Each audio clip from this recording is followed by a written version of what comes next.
한밤중 시계가 자정을 막 넘긴 순간이었다. 윤서의 눈이 갑자기 번쩍 떠졌다. 가슴 한구석에서 알 수 없는 불안감이 파도처럼 밀려왔다. 벽에 걸린 시계를 바라보니 딱 12시 정각이었다. 이유를 알 수 없는 불안이 집안 어딘가 보이지 않는 무언가가 돌아다니는 듯 마음을 갉아먹었다. 옆에서 깊이 잠든 남편 준호를 잠시 훑어보고는 침대 가장자리에 앉았다. 머릿속엔 제일 먼저 딸 지연이 생각났다. 오후 내내 열이 있었고 힘이 없었다. 걱정스러운 마음에 일어나 맞은편 방으로 향했다. 복도 끝 욕실 문틈으로 빛이 새어나왔다. 몇 초 후 문이 살짝 열리며 아들 민재와 딸 지연이 함께 나왔다. 두 아이의 얼굴엔 급한 기색이 가득했다. 이 시간에 왜 깨어있니? 겨우 내뱉은 말이었다. 민재는 고개를 숙인 채 아무 말도 하지 못했다. 지연은 작은 목소리로 엄마, 내 방에 바퀴벌레가 들어왔어. 민재를 깨웠어 라고 말했다. 민재가 고개를 끄덕이며 확인했다. 깊게 숨을 들이마시며 아무 말도 하지 않았다. 혼잣말로 그들은 형제니까 내 아이들에 대해 의심을 키우지 말자라고 다짐하며 지연의 상태를 물었다. 괜찮아, 엄마. 아이들을 각자 침대로 돌려보내고 이불을 덮어주었다. 민재는 17살, 지연은 16살이었다. 같은 방에서 각자 다른 침대에서 잠을 잤다. 지연은 어릴 때부터 밤에 무서워했다. 민재가 옆에 있으면 조금 안심했지만 이제는 많이 자랐기에 내면의 목소리가 말했다. 지연에게 자신만의 방이 필요해. 다음 날 아침 일찍 일어났다. 아이들 방에 들어가 보니 둘 다 깨어 있었다. 민재의 손에는 휴대전화가 들려 있었고 화면에는 영상이 재생되고 있었다. 지연도 호기심 가득한 눈으로 함께 보고 있었다. 나를 보자 민재는 급히 핸드폰을 껐다. 지연은 갑자기 자세를 고쳐 앉았다. 딸의 눈은 빨갛게 충혈되어 있었고 마치 밤새 잠을 자지 못한 듯 했다. 속은 어때, 지연아? 물었다. 밤새 속이 울렁거렸어. 걱정이 커졌다. 오늘은 학교에 가지 말고 병원에 데려가야겠다고 생각했다. 민재가 곧바로 끼어들었다. 오늘 중요한 시험이 있어? 교장 선생님께서 직접 감독하셔. 내가 끝나고 병원에 데려갈게. 목소리가 무겁게 느껴졌다. 말 끊지 마, 라고 소리쳤다. 화를 참으려는 순간 준호가 들어왔다. 아이들을 밖으로 내보내고 나를 옆에 앉혔다. 윤서야. 그가 말했다. 아이들이 크면서 너무 잔소리하면 반발만 커진다. 좀 부드럽게 대하자. 그의 말은 마음 한구석을 아프게 찔렀다. 모성 본능이 경고하는 거야라고 말하고 싶었지만 다툼은 아무런 도움이 되지 않는다는 걸 알기에 침묵했다. 아침 식사를 준비하고 아이들을 학교에 보냈다. 요즘 아이들은 항상 늦게 들어왔다. 어제 민재에게 물었더니 보충 수업이 있다고 했다. 하지만 마음 한켠이 그 말을 믿지 못했다. 편안하지 않았다. 그날 점심즈음 학교를 찾아갔다. 교장 선생님은 민재와 지연이 요즘 수업에 집중하지 못하고 산만하다. 하셨다. 얼굴이 붉어졌다. 집에 무슨 문제가 있냐고 물으셨다. 없다고 할 수밖에. 보충 수업에 대해 묻자 우리 학교에는 지금 보충 수업이 없다이는 대답에 내 안의 의심은 더욱 꼬였다. 감사 인사를 전하고 돌아섰다. 이제 아이들과 진지하게 대화해야 했다. 길을 걷는 내내 내가 오해하는 건 아닐까 하는 생각이 스쳤다. 그러나 밤에 그 장면이 떠오르며 마음이 답답해졌다. 집에 돌아와서는 오랫동안 함께 해온 도움이 미경에게 털어놓았다. 가족처럼 생각했던 미경은 요즘 애들은 다 그렇다. 너무 구속하지 말고 시간을 더 줘라라며 차분한 어조로 말했다. 그들에게 더 많은 관심을 쏟아라. 그러면 지나간다. 겉으로는 합리적으로 들렸지만 내 의심은 가라앉지 않았다. 저녁에 아이들이 돌아왔을 때 두 사람 모두 얼굴에 같은 급한 기색이 있었다. 왜 또 늦었니? 물었다. 또 보충 수업이라는 핑계였다. 그들의 거짓말을 들춰낼 수도 있었지만 결심했다. 다음 날 몰래 그들을 따라가 직접 진실을 확인할 것이다. 미경도 그 생각을 지지했다. 궁금증을 이렇게 풀어야지. 그날 밤, 지연에게 오늘 밤은 엄마랑 같이 자자고 했다. 눈빛이 순간 바뀌었다. 마치 부적절한 제안을 받은 듯 했다. 아니야. 단호히 거절했다. 민재랑 잘 거야. 아이의 말투에는 단순한 고집이 아니라 이상한 날카로움이 있었다. 더 이상 강요하고 싶지 않았다. 잠시 후 지연을 혼자 만났다. 곁에 앉혀 내 딸, 많이 컸구나 라고 시작했다. 이제 내 방이 있어야 해. 원하면 엄마랑 같이 있어도 되고 위층에 방을 마련해 줄 수도 있어. 딸의 마음을 상하게 하고 싶지 않아 부드럽게 말했다. 그런데 얼굴이 한순간 굳었다. 눈빛이 날카로워졌다. 절대 따로 안 잘 거야.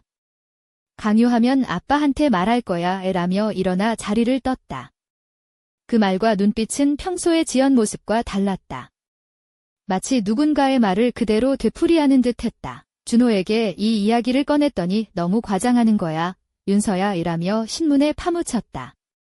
외로움이 더해졌다. 그 즈음 복도 쪽에서 지연이 계단 쪽으로 급히 올라가는 모습을 보았다. 얼굴엔 이상한 기쁨이 서렸다. 문을 살짝 열고 조용히 뒤를 쫓았다. 옥상에 쓰지 않는 방이 있었다. 보통은 잠겨 있고 별도의 공간처럼 청결하게 관리되었다. 지연은 주머니에서 열쇠를 꺼내 자물쇠를 돌렸다. 이 열쇠는 어디서 났지? 놀라움이 밀려왔다. 들어가기 전에 전화를 걸어 빠르게 몇 마디 속삭이고 문을 닫았다. 곧이어 계단에서 발자국 소리가 들렸다. 숨어 기다렸다. 민재가 봉투 하나를 들고 올라오고 있었다. 얼굴엔 불안함이 가득했고 손이 떨렸다. 뭘 들고 다니는 거지? 속으로 생각했다. 바로 그때 내 주머니 전화가 갑자기 울렸다. 민재가 움찔하며 다가왔다. 나를 보고 얼어붙었다. 아래로 내려가지 않아서 위로 올라왔어. 침착하려 애쓰며 물었다. 여기서 뭐 하는 거야? 손에 든 건 뭐야? 얼굴이 어두워지더니 봉투를 뒤로 숨겼다. 아무것도 아니야 라며 급히 물러났다. 소란을 들은 지연이 문 밖으로 나왔다. 눈은 새빨갛고 얼굴은 긴장감으로 굳어 있었다. 두 아이에게 아무 말도 못하고 민재는 계단을 내려가 사라졌다. 지연은 마치 내가 아는 딸 같지 않은 낯선 이의 차가운 눈빛으로 나를 바라보았다. 손을 내밀자 거칠게 밀쳐내고 아무 말 없이 아래층으로 내려갔다. 그날 밤 침실 문을 모두 잠갔다. 열쇠는 내 손에 쥐고 있었다. 지연은 밤새 뒤척였다. 자물쇠를 만지작거리다 창가로 가서 성난 듯 창문을 노려봤다. 다시 침대로 돌아갔다. 아침에 준호도 민재도 불안해 보였다. 아마 너무 가까워서 그런가 봐요. 따로 자는 걸 못 견디는 것 같아요. 준호가 덧붙였다. 하지만 나는 다른 무언가를 느끼고 있었다. 말로 표현할 수 없고 보이지 않는 어떤 것. 그 다음 날 일찍 퇴근했다. 집에 도착하니 문이 살짝 열려 있었다. 조심스레 들어가자 거실에서 미경의 속삭임이 들렸다. 무심코 엿들었다. 전화 한 분 말대로 하고 있어요. 그녀가 말했다. 의심의 씨앗이 심어졌다. 엄마와 아이들이 서로 오해하기 시작했다. 걱정 마세요. 그림자는 더 커질 거예요. 등골이 오싹했다. 미경의 목소리는 평소 부드러운 톤과 달리 다른 얼굴을 한 듯했다. 안으로 뛰어들었다. 그녀가 나를 보자 얼굴의 가면이 벗겨졌다. 누구를 위해 일하는 거야? 고함쳤다. 도망치려 했지만 팔을 붙잡았다. 그 순간 집안의 이상한 일들이 한 줄기로 떠올랐다. 지연이 다른 사람 입을 빌려 말하는 듯한 모습, 민재의 떨리는 손, 한밤중 옥상의 미스터리한 열쇠. 미경을 그녀 방에 가둔 뒤 아이들 방으로 달려갔다. 보인 광경은 마음을 찢었다. 둘 다 멍하고 윤서의 심장은 요동쳤다. 경찰이 도착해 미경을 수갑 채워 데려갈 때 그녀의 얼굴에 얽힌 가면은 완전히 벗겨졌다. 그 눈빛은 분노와 도전으로 가득 차 있었다. 이 일은 여기서 끝나지 않을 거야 라는 메시지를 내 눈에 깊이 꽂았다. 그 순간의 그 표정을 오래도록 잊지 못했다. 경찰들이 미경을 끌고 나가면서 안도의 한숨을 내쉬었지만 동시에 두려움도 엄습했다. 수년간 우리 곁에 있던 아이들이 신뢰했던 여자가 사실은 어둠의 일원이라는 사실이 너무도 충격적이었다. 민재와 지연은 복도에서 조용히 서 있었다. 얼굴이 창백했고 눈엔 피로와 혼란이 가득했다. 아이들을 불러 안아주었다. 천천히 다가오는 두 아이의 몸이 여전히 떨리고 있는 것을 느꼈다. 이제는 안전해. 속삭이듯 말했다. 그러나 그들의 눈동자 속 어두운 그림자는 쉽게 사라지지 않았다. 그날 밤, 윤서는 잠자지 못했다.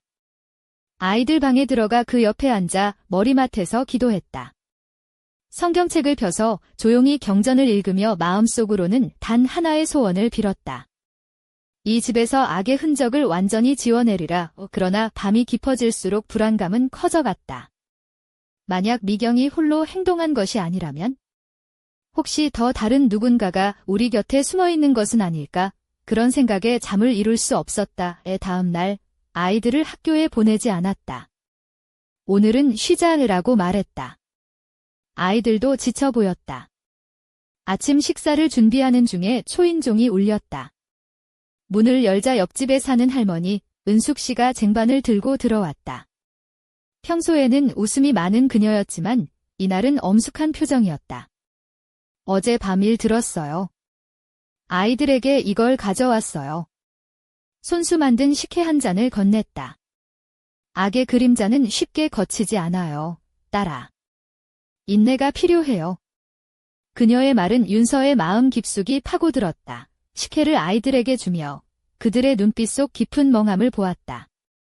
마치 아직도 짙은 안개 속에 갇혀 있는 듯 했다. 시간이 흐르면서 미경은 집에서 사라졌지만 그녀가 남긴 상처는 쉽게 치유되지 않았다. 민재는 수업에 집중하지 못하고 자주 멍해졌으며 지연은 밤마다 악몽에 시달렸다. 지연이 울먹이며 말했다. 엄마, 누군가 내 귀에 속삭여요. 윤서의 마음은 갈갈이 찢겼다. 위로할 말이 부족했다. 어느 날 윤서는 용기를 내 지연과 진지한 대화를 나누었다. 발코니로 불러 나란히 앉았다. 너도 많이 컸구나. 힘들겠지만 엄마에게 무엇이든 말해도 돼. 잠시 침묵 후 지연이 눈물을 흘리며 고백했다. 가끔 내 안에서 누군가가 나쁜 짓을 시키려 해요. 그런데 민재랑 얘기하면 그도 똑같은 기분이래요. 그 말에 윤서의 가슴이 무너졌다. 아이들이 순수함을 잃어가는 듯했다. 민재와도 이야기했다. 밤에 깨어나면 누군가 방 안을 돌아다니는 것 같고 우리를 지켜보는 느낌이 들어 숨을 쉴 수가 없어. 아이들의 두려움을 들으면서 분노가 치밀었다. 미경의 악행은 단순한 부적 몇 개가 아니었다. 그것은 아이들의 마음을 어둠에 가둔 죄악이었다. 그때부터 윤서의 결심은 단호해졌다. 이 집의 영혼을 정화해야 했다. 먼저 교회들을 찾아다니며 알고 지내던 목사님들과 이야기를 나누었다. 기도, 성경 구절, 권면을 받았다. 집으로 돌아와 아이들 방에 성수를 뿌리며 기도를 이어갔다. 아이들도 곁에 앉아 차분해지기 시작했다. 하지만 쉽지 않았다. 매일 밤 지연은 여전히 악몽에 시달렸고 민재는 수업에 집중하지 못했다. 어느 저녁 준호가 집에 들어와 모든 상황을 듣고 처음에는 믿지 않았다. 윤서야, 너무 오버하는 거야? 애들이 사춘기라 그런 거야? 하지만 윤서는 단호했다. 아니야, 준호야. 이건 평범한 일이 아니야. 미경은 우리 집에 오래 있었고 아이들의 가장 사적인 순간까지 알고 있었어. 그녀가 아이들을 독살했어. 무시하면 우리 아이들을 잃게 될 거야. 목소리는 떨렸지만 믿음은 강했다. 준호는 한참 침묵하다가 고개를 숙였다. 내 말이 맞을 수도 있겠구나. 내가 잘못했어. 이제 아이들에게 더 힘이 되어야겠다. 그의 말에 윤서는 한숨 돌렸다. 남편의 지지가 얼마나 큰 힘이 되는지를 알았다. 다음 날 가족은 아이들을 데리고 한강변으로 나갔다. 맑은 공기와 바람, 갈매기 소리 속에서 오랜만에 지연의 얼굴에 작은 미소가 피어났다. 민재의 눈도 반짝였다. 함께 대화하고 아이스크림을 먹으며 소소한 행복을 되새겼다. 작은 기쁨이 얼마나 소중한지 다시 깨달았다. 하지만 마음 한구석 깊은 곳에선 불안이 사라지지 않았다. 미경이 남긴 어둠은 집뿐 아니라 아이들의 영혼에도 깊이 남아 있었다. 윤서는 아이들과 더 많은 시간을 보내기 시작했다. 지연과는 부엌에서 요리를 하며 웃었고 민재와는 책을 읽으며 시간을 보냈다. 포옹하고 웃고 이야기하는 시간을 통해 서서히 거리를 좁혔다. 어느 날 밤 지연이 다가와 말했다. 엄마, 이제 악몽이 줄었어요. 내가 옆에 있으면 그 목소리들이 멈춰요. 윤서는 딸을 꼭 안았다. 엄마가 항상 내 곁에 있을게. 눈물이 흐르며 속으로 기도했다. 하나님, 우리 아이들을 지켜주소서. 그날 이후 집안 분위기는 점차 변했다. 커튼을 활짝 열고 햇빛을 들였으며 오래된 가구를 정리하고 방을 새로 꾸몄다. 마치 집의 영혼도 정화되는 듯 했다. 아이들의 웃음소리가 다시 집안 가득 울려 퍼졌다. 그러나 마음 한구석에는 늘 질문이 남았다. 왜 미경은 이런 짓을 했을까? 그녀의 주인은 누구였을까? 왜 우리 가족을 선택했을까? 답을 찾지 못했지만 한 가지는 알았다. 악은 가장 순수한 아이들을 노린다는 것, 그들의 순수함이 악마의 가장 쉬운 놀이터라는 것을. 그리고 엄마로서 내 임무는 그 순수함을 지키는 것이다. 몇 달이 흘렀다. 민재는 다시 공부에 집중했고 지연은 웃음을 되찾았다. 미경에 대해서도 경찰이 여러 건의 사건 기록을 발견했다. 그녀는 다른 사람들의 삶을 망치려 했던 범죄자였다. 아마 법의 심판을 받을 것이다. 어느 날 저녁 발코니에 앉아 별을 바라보았다. 반짝이는 별빛 속에서 어둠 뒤에는 반드시 새벽이 온다는 생각이 들었다. 우리 가족의 새벽은 어렵게 찾아왔지만 결국 태양은 뜬 것이다. 민재가 내게 돌아서 말했다. 엄마, 정말 고마워. 지연은 내 어깨에 머리를 기대며 말했다. 엄마는 우리의 빛이야. 그 순간 나는 알았다. 아무리 힘든 시기라도 엄마의 사랑은 모든 악을 이길 만큼 강하다는 것을. 그러나 집안 어딘가 아직도 어둠의 잔재가 남아 있었다. 그리고 그 불길한 그림자는 다시 움직이기 시작했다. 한낮의 햇살이 부엌 창문을 타고 들어오던 어느 날 윤서는 아이들의 웃음소리를 듣고 잠시 멍하니 미소 지었다. 하지만 마음 한켠에는 여전히 불안이 자리 잡고 있었다. 민재와 지연이 점점 회복되고 있었지만 그들의 눈빛 속에 숨어있는 어둠은 쉽게 사라지지 않았다. 특히 지연은 때때로 혼잣말을 하거나 무언가를 듣는 듯한 표정을 지을 때가 있었다. 그날 아침, 지연은 하늘색 원피스에 흰색 레이스 장식이 달린 양말을 신었고 발끝에는 연한 베이지색 플랫 슈즈를 신었다. 머리에는 은은한 진주 장식이 달린 헤어밴드를 착용해 청초하면서도 성숙한 분위기를 자아냈다. 윤서는 그런 딸이 조금은 어른스러워진 모습에 흐뭇했지만 한편으론 가슴이 저렸다. 엄마, 오늘 학교 가기 전에 잠깐 얘기할 수 있어요? 지연이 조심스레 말했다. 물론이지. 무슨 일이니? 윤서가 따뜻한 미소를 지으며 대답했다. 지연은 잠시 머뭇거리다가 가끔 밤에 누군가가 내 방에 있다고 느껴져요. 하지만 이제는 예전처럼 무섭진 않아요. 엄마가 있어서 그런가 봐요라고 털어놓았다. 윤서는 딸의 손을 꼭 잡으며 내가 느끼는 모든 감정을 엄마한테 말해줘. 우리는 함께 이겨낼 수 있어 라고 다독였다. 그때 거실에서 민재의 목소리가 들려왔다. 엄마, 나도 이제 괜찮아요. 공부도 열심히 할게요. 윤서는 고개를 돌려 민재를 바라보았다. 민재는 깔끔한 흰 셔츠에 진한 청색 청바지를 입고 있었고 운동화는 검은색과 흰색이 조화롭게 어우러져 있었다. 그의 단정한 차림새는 마치 새롭게 시작하는 결의를 표현하는 듯했다. 하지만 윤서의 불안은 쉽게 가시지 않았다. 집안 곳곳에서 미묘한 기운이 감돌았고 때때로 들려오는 희미한 속삭임 소리는 그녀를 긴장하게 했다. 어느 날 밤 거실에 홀로 앉아있던 윤서는 문득 벽에 걸린 가족 사진을 바라보았다. 사진 속 행복한 미소와는 달리 그녀는 그 속에서 무언가 왜곡된 그림자를 보았다. 이게 정말 끝인가? 혼잣말을 하며 윤서는 깊은 한숨을 내쉬었다. 바로 그때 휴대전화 진동이 울렸다. 수신자는 알 수 없는 번호였다. 망설임 끝에 전화를 받자 낮은 남성의 목소리가 들려왔다. 당신이 믿는 빛은 오래가지 못할 것이다. 전화가 끊기자 윤서는 손에 쥔 휴대폰을 꽉 움켜쥐었다. 아직 누군가 우리를 지켜보고 있는 걸까? 머릿속이 혼란스러웠다. 다음 날 윤서는 아이들과 함께 인근 전통 찻집인 한옥다원에 갔다. 오래된 한옥의 고즈넉한 분위기와 은은한 차 향기는 잠시나마 마음을 안정시켰다. 아이들은 따뜻한 대추차와 오미자차를 마시며 서로 장난치고 웃었다. 윤서는 그 모습을 보며 살짝 미소 지었지만 마음 한구석에 남아있는 불길한 예감은 떨쳐지지 않았다. 엄마, 우리 이제 정말 괜찮은 거죠? 지연이 조심스레 물었다. 그럼 우리 가족은 항상 함께니까. 윤서가 다정하게 대답했다. 그러나 그날 저녁 집으로 돌아온 윤서는 현관문 옆바닥에 조그마한 검은 돌멩이 하나가 놓여있는 것을 발견했다. 돌멩이 위에는 희미한 붉은 글씨로 곧 다시 만날 것이다라는 문구가 적혀 있었다. 한기를 느낀 윤서는 조심스럽게 돌멩이를 주워 불에 태웠다.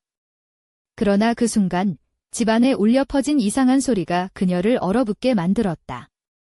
마치 누군가가 속삭이듯 너무 늦었다라는 음성이 귓가에 맴돌았다. 윤서는 두려움을 누르고 다급히 아이들의 방으로 향했다. 민재와 지연은 이미 잠든 듯 보였지만 두 눈은 살짝 감겨 있어도 불안감이 가득했다. 그녀는 아이들의 이마에 손을 얹고 간절히 기도했다. 신이시여, 우리 가족을 지켜주소서. 어둠이 다시 찾아오지 않도록. 그 밤, 집안은 깊은 침묵에 잠겼지만 윤서의 마음속에서는 또 다른 싸움이 시작되고 있었다. 과연 이 미지의 위협에서 가족을 완전히 지켜낼 수 있을까? 그리고 그 검은 그림자의 정체는 무엇일까? 어둠 속에서 반짝이는 작은 빗줄기가 천천히 흔들리며 앞으로 다가올 새로운 시련의 서막을 알리고 있었다. 맑은 새벽 공기가 집 안을 채우던 어느 날, 윤서는 아이들이 눈을 뜨기 전에 부엌 창가에 앉아 있었다. 창밖으로는 서울 외곽의 조용한 동네인 양평의 산자락이 아련히 보였다. 이곳은 도심에서 멀리 떨어져 있어 마음의 평화를 찾기 좋은 작은 마을이었다. 윤서가 먼저 일어나 차를 준비하는 동안 지연은 부드러운 흰색 블라우스와 연한 분홍빛 스커트를 입고 살며시 부엌으로 들어왔다. 민재는 캐주얼한 회색 후드티와 청바지를 입고 졸린 눈으로 뒤따라왔다. 엄마, 오늘은 좋은 날이 될 것 같아요. 지연이 살짝 미소 지으며 말했다. 그래, 우리 모두 더 강해졌으니까. 윤서도 미소 지었다. 하지만 마음 한편의 불안은 여전히 남아있었다. 그날 아침, 윤서는 아이들과 함께 집 근처에 있는 작은 사찰 두남사로 향했다. 고요한 산길을 오르며 윤서는 마음속으로 기도를 올렸다. 사찰의 고즈넉한 분위기와 은은한 향불 냄새는 긴장을 조금씩 풀어주었다.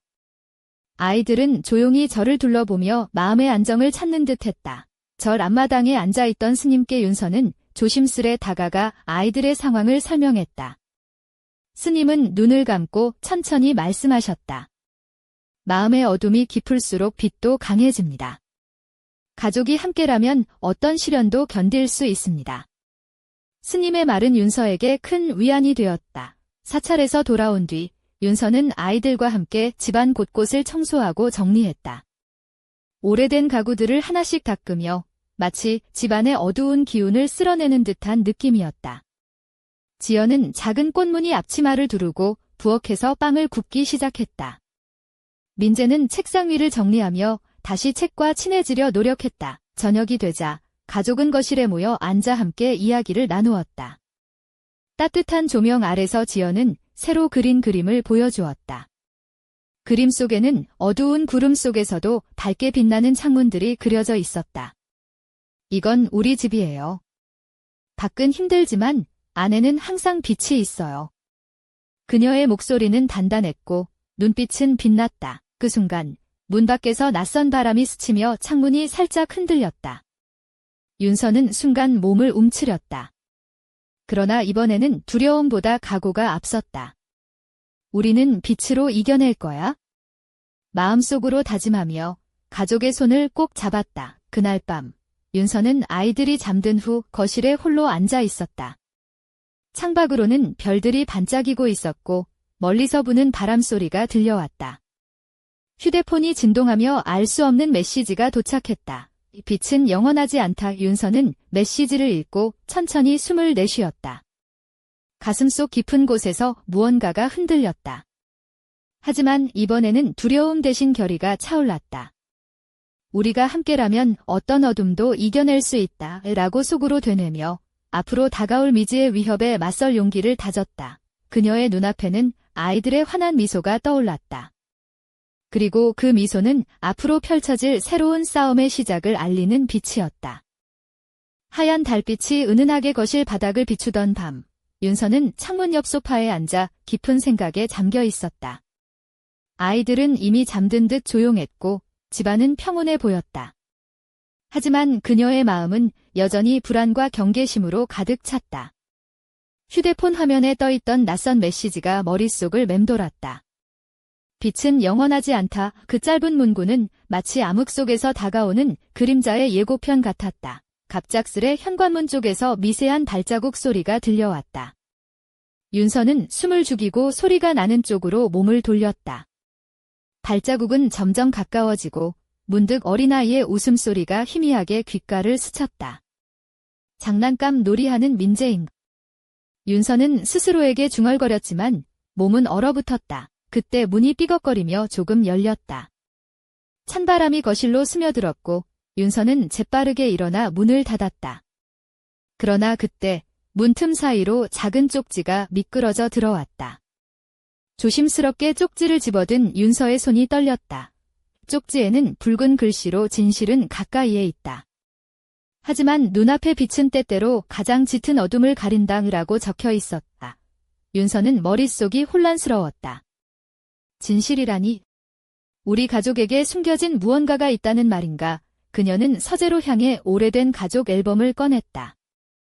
사진 한 장 한 장을 넘기면서 아이들의 어릴 적 모습, 준호와 처음 만난 날, 그리고 미경과 함께한 기억들이 스쳐 지나갔다. 그런데 어느 순간 사진 뒤쪽에 낡은 편지 한 장이 끼어 있는 것을 발견했다. 이 편지에는 이렇게 적혀 있었다. 이 집에 감춰진 비밀은 작은 빛 아래 감추어진 그림자와 같다. 가족의 진실을 밝혀낼 용기가 없다면 어둠 속에 영원히 갇힐 것이다. 윤서의 심장은 빠르게 뛰기 시작했다. 과연 어떤 비밀이 우리를 이렇게 위협하는 걸까? 그녀는 깊은 숨을 들이쉬고 마음을 다잡았다. 이제는 숨을 곳도 피할 곳도 없다.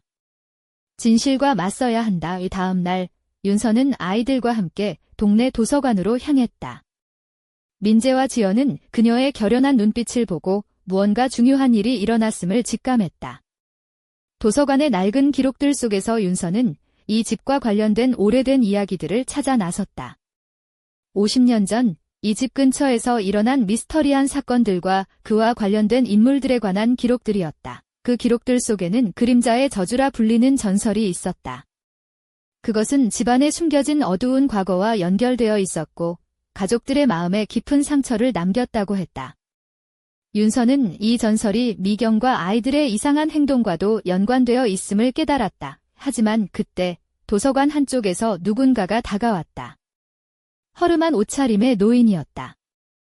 그의 눈빛은 예리했고 입가에는 미소가 번졌다. 진실을 찾는구나. 하지만 조심하라. 모든 진실이 밝혀지는 것이 항상 좋은 것은 아니니라. 노인은 그렇게 말한 뒤 사라졌다. 윤서는 혼란스러웠지만 오히려 마음속에 불꽃이 피어올랐다. 이제 시작이다. 아이들과 함께 이 어둠을 걷어내고 우리 가족의 진짜 빛을 찾아야 한다. 그날 밤 집안 곳곳에는 다시 미묘한 기운이 감돌았다. 그러나 이번에는 두려움보다는 맞서 싸울 준비가 된 결의가 가득했다. 윤서는 아이들의 손을 꼭 잡으며 속삭였다. 함께라면 어떤 어둠도 이겨낼 수 있어. 바로 그 순간 창밖에서 희미한 빗줄기가 뻗어나오며 어둠을 가르기 시작했다. 그리고 그 빛 속에서 아직은 알 수 없는 누군가의 그림자가 서서히 모습을 드러냈다.